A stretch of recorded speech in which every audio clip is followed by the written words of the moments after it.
मात्र मुंबई महानगरपालिकेच्या आपत्ती व्यवस्थापन विभागानं जी माहिती दिली त्यानुसार पुन्हा एकदा हाय टाईडची वेळ ही 11:30 वाजताची सांगण्यात आलेली होती. 11:40 जवळपास 4.5 मीटर उंचीच्या लाटा मुंबईच्या समुद्र किनाऱ्यावरती पाहायला मिळतील असं सांगितलेलं होतं आणि ती वेळ आता आलेली आहे. त्यानुसार मुंबई पोलिसांनी किनाऱ्यापर्यंत जमलेली जी काही लोक होते किंवा जे काही भक्तगण होते त्यांना पाठीमागे जाण्याच्या सूचना दिलेल्या आहेत आणि सध्या मूर्तीजवळ आपण पाहतो की काही ठराविक आणि मोजके जे काही लोक आहेत किंवा मच्छीमार बांधव आहेत ती मूर्तीच्या आजूबाजूला पाहायला मिळतात. कमरेभर पाण्यामध्ये लालबागच्या राजाची मूर्ती आपल्याला पाहायला आहे ती कधीपर्यंत ओसरणार आणि त्यानंतर मूर्तीला पुन्हा या तराफ्यामध्ये टाकण्याचे प्रयत्न होणार हे देखील पाहणं महत्त्वाचं असणार आहे. मात्र जवळपास 7:45 वाजता लालबागचा राजा हा गिरगाव चौपाटीच्या परिसरामध्ये पोहोचलेला होता आणि तेव्हापासून या तराफ्यावरती त्याला चढवण्याचे प्रयत्न सगळ्या मंडळाच्या कार्यकर्त्यांकडून आणि पदाधिकाऱ्यांकडून करण्यात आले. मात्र तरी सुद्धा त्याला त्यामध्ये अपयश आलं.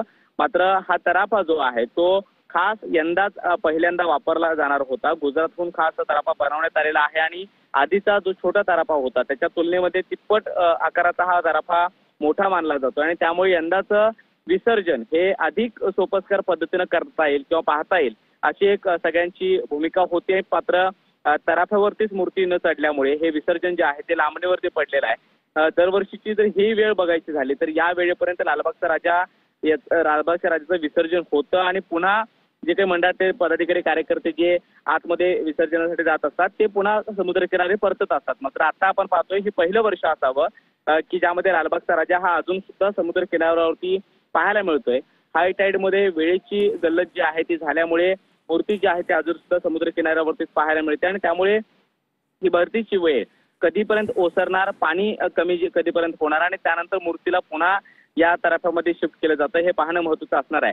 या विसर्जनासाठी मागच्या 2-3 वर्षांपासून अनंत अंबानी हे स्वतः जातीनं उपस्थित असतात. आज सुद्धा ते उपस्थित होते. मात्र जेव्हा पाणी हळूहळू वाढायला लागलं आणि मूर्तीला तराफ्यावरती चढवणं जवळपास अशक्य झालं तेव्हा ते त्यांच्या स्वतःच्या स्पीड बोटच्या माध्यमातून दुसरीकडे निघून गेले. मात्र आता मूर्ती जी आहे ती किनाऱ्यावरती अशीच अडकून पडलेली आहे. मात्र भरतीची वेळ ही कमी झाल्यानंतर पुन्हा आम्ही विसर्जन खोल समुद्रामध्येच करणार. नक्कीच कृष्णा, तुमच्याकडून अपडेट घेत राहणार आहोत. मात्र तुर्तास घेऊया एक अगदी छोटासा ब्रेक.